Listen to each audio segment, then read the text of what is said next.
4 perusahaan Jepang tertarik kembangkan bandara pintu masuk IKN. Epang melalui Ministry of Land, Infrastructure, Transport and Tourism, MELIT, dalam acara-acara Air Transportation Working Group, ATWG, pada 18 hingga 20 Januari 2024 di Bandung menyampaikan ketertarikan beberapa perusahaan Jepang dalam pembangunan dan pengoperasian bandara di Indonesia. Khususnya yaitu Bandar Udara Sultan Haji Muhammad Sepinggan, Balikpapan. Direktur Bandar Udara Ditjen Perhubungan Udara Kemenhub Lukman F. Laisa menyampaikan Jepang memperkenalkan 4 perusahaannya yaitu Japan Airport Terminal, Jalus Inc., Taisei, dan Secom. Jadi 4 perusahaan tersebut menyampaikan ketertarikan dan keinginan untuk melakukan kerjasama dalam pengembangan bandar udara di Indonesia, khususnya di Balikpapan untuk meningkatkan fungsi Bandar Udara Sultan Haji Muhammad Sepinggan di Balikpapan sebagai pintu masuk ibu kota Nusantara, kata Lukman dalam pernyataan tertulisnya Sabtu, 20 Januari 2024. Dia menuturkan, keempat perusahaan tersebut berpengalaman dalam pembangunan dan pengoperasian bandar udara utama di Jepang. Beberapa di antaranya seperti Haneda Airport dan Narita Airport serta beberapa bandara di luar Jepang seperti Beijing International Airport di Cina dan New Ulaanbaatar Airport di Mongolia. Lukman menambahkan pengalaman Jepang dalam hal teknologi dan keahlian sangat luas, khususnya dalam pengembangan dan pengoperasian bandara di Jepang dan luar negeri. Ini diharapkan dapat membantu mengembangkan industri penerbangan di Indonesia, ucap Lukman. Selain itu turut dibahas adalah proposal Indonesia untuk meningkatkan rute ke Jepang dan penjelasan terkait Indonesia State Safety Program. Selain itu juga paparan perkembangan penggunaan bahan bakar alternatif untuk penerbangan Sustainable Aviation Fuel atau bioaftur di Indonesia. Kegiatan ini sangat bermanfaat sebagai ajang diskusi dan saling bertukar pengalaman antar kedua negara, harapannya selain dapat mengembangkan dunia penerbangan di kedua negara, juga dapat meningkatkan hubungan baik antara Indonesia dan Jepang, ungkap Lukman.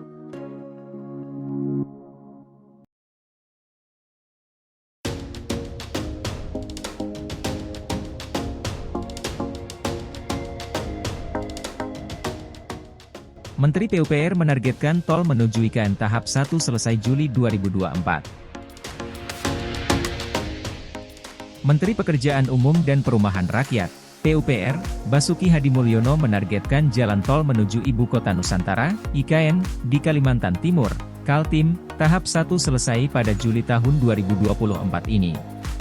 Terus perhatikan dan pastikan kualitasnya, karena jalan tol IKN ini harus lebih baik kualitasnya dibandingkan jalan tol lain yang sudah kita bangun. Jika ada kendala, segera identifikasi dan perbaiki. Pada Juli 2024 harus sudah selesai untuk tahap 1 dan bisa dioperasikan, kata Basuki, di Jakarta, Jumat. Dia mengatakan, jaringan jalan tol ini menghubungkan kota Balikpapan dengan kawasan inti pusat pemerintahan, KIP, IKN di Penajam Pasir Utara, utamanya melintasi jalan tol IKN dan jembatan Pulau Balang. Untuk tahap 1, pembangunan jalan tol IKN saat ini sudah berjalan pada 3 seksi, yakni seksi 3A Karangjoang KKT Karyangau sepanjang 13,4 km dengan progres 48%, seksi 3B KKT Karyangau Simpang Tempadung sepanjang 7,3 km dengan progres 57%, dan seksi 5A Simpang Tempadung Jembatan Pulau Balang sepanjang 6,7 km dengan progres 67%. Ketiga seksi ini ditargetkan rampung dan fungsional pada Juli 2024. Sedangkan untuk seksi 6A Riko Rencana Outer Ring Road IKN dan seksi 6B Rencana Outer Ring Road Simpang 3 ICI saat ini juga sudah dimulai pengadaan tanah dan konstruksinya dengan progres 4,8% pada seksi 6A dan 17,5% pada seksi 6B.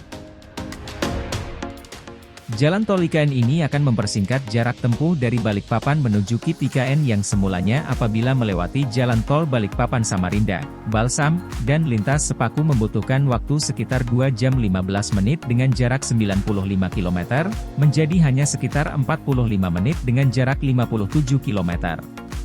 Pada jalan tol ini juga ditanami pohon-pohon endemik Kalimantan di sepanjang sisi kanan-kiri jalan, sesuai prinsip IKN sebagai kota hutan dan kota pintar, Smart Forest City. Peningkatan konektivitas menuju IKN juga dilaksanakan dengan melanjutkan kegiatan beotifikasi Jembatan Pulau Balang yang sudah selesai konstruksi pada 2021 lalu. Pekerjaan pengamanan dan beotifikasi mulai dikerjakan sejak September 2022 meliputi instalasi Structural Health Monitoring System, SHMS, armor blok beton, taman lanskap di area Gedung Pusat Informasi Jembatan, PIJ, playground, ruko, toilet umum, masjid, pos jaga, floating dock, solar panel, dan amphitheatre. Konstruksi Jembatan Pulau Balang terdiri dari jembatan utama sepanjang 804 meter, jembatan pendekat sepanjang 167 meter, dan jalan akses sepanjang 1807 meter. Pekerjaan beotifikasi masuk dalam paket pelindung tumbukan kapal, vendor, dan bangunan pelengkap dengan anggaran APBN senilai Rp306 miliar.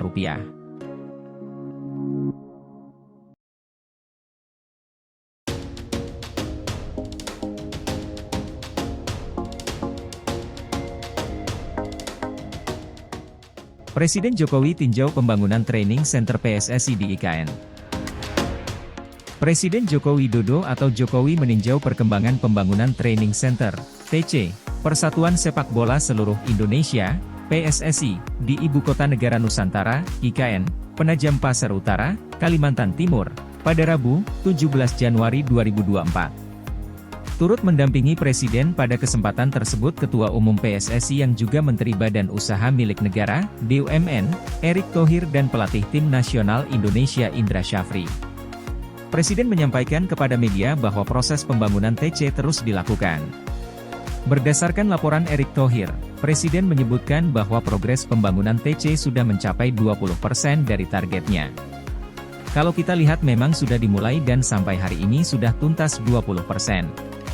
Dan kita harapkan Mei 2024 sudah jadi, dan Juni 2024 sudah bisa dipakai untuk TC, untuk U20.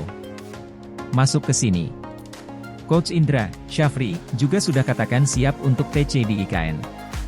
Rumput juga sudah disemai semuanya, demikian Presiden memberikan update kepada media. Sementara itu, Erick menegaskan bahwa pemerintah dan PSSI berharap pembangunan training center tahap 1 ini dapat selesai sesuai target pada Mei 2024. Dengan demikian, para pemain dan staf pelatih dapat segera memanfaatkan fasilitas tersebut untuk meningkatkan kualitas dan prestasi sepak bola Indonesia. Menurut Erick, Presiden Jokowi mengapresiasi perkembangan pembangunan TC PSSI tahap 1 yang telah mencapai 20%. Tadi Pak Presiden menyatakan apresiasinya atas progres pembangunan training center PSSI tahap 1 yang telah mencapai 20%. Ini menunjukkan komitmen PSSI dan Adikarya dalam mempercepat pembangunan training center. Ini juga bagian dari transformasi sepak bola Indonesia menuju ke arah yang lebih baik, kata Erick. Pembangunan TC PSSI merupakan salah satu upaya pemerintah untuk meningkatkan kualitas dan prestasi sepak bola Indonesia. Dengan fasilitas bertaraf internasional, para pemain dan staf pelatih akan dapat berlatih dan berkembang di lingkungan yang mendukung, dilengkapi dengan infrastruktur terkini, serta metodologi latihan terbaik. Pembangunan TC PSSI tahap 1 ini mendapat dana hibah dari FIFA Forward senilai $1,25 juta atau setara dengan Rp19,2 miliar. Untuk tahap 1 ini, pembangunan difokuskan pada lapangan rumput natural, lapangan rumput artifisial, asrama, dan ruang ganti pemain. Untuk asrama di tahap 1, total kapasitasnya adalah 70 orang, terdiri atas 28 twin room untuk pemain, 10 single room untuk tim pelatih, dan 3 suite untuk pelatih kepala. Pak Jokowi juga menyampaikan kepada kami dengan percepatan pembangunan TC ini, maka PSSI akan punya fasilitas yang memadai sehingga para pemain dan staf pelatih akan dapat berlatih dengan lebih baik dan meningkatkan kualitas sepak bola Indonesia, tambah Erick. Oleh karena itu, Erick juga berterima kasih atas dukungan pemerintah dan FIFA Forward. PSSI berkomitmen untuk mempercepat pembangunan training center demi transformasi sepak bola Indonesia yang lebih baik. Kami juga berterima kasih atas dukungan pemerintah dan FIFA Forward, kata Erick.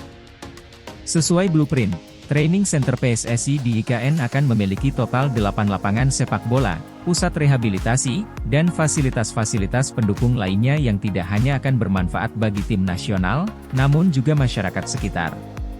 Pada kesempatan yang sama, Indra Syafri mengatakan bahwa dirinya cukup terkejut dengan perkembangan TC PSSI di IKN tersebut. Keberadaan fasilitas ini akan menjadi faktor pendukung penting bagi persiapan Indonesia membangun timnas yang kuat, mulai dari timnas senior hingga timnas wanita. Saya kira ini langkah yang luar biasa. Saya ucapkan terima kasih kepada FIFA, pemerintah, dan PSSI.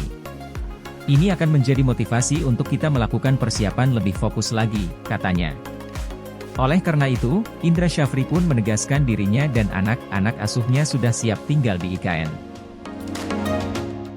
Oh iya, pasti siap. Lebih bagus di sini lebih fokus. Bicara roadmap dan periodisasi, tentu akan menyesuaikan, berapa lama kita harus TC, berapa lama kita kembalikan pemain ke klub, nanti kita sesuaikan dengan situasi yang kita hadapi, kata Indra. Terkait cuaca pun, menurut Indra, tidak ada kendala. Kalau saya sih biasa saja, karena kan saya juga orang Indonesia, kalau orang Eropa mungkin akan jadi masalah, tetapi aman. Mudah-mudahan semua berjalan lancar, kata dia.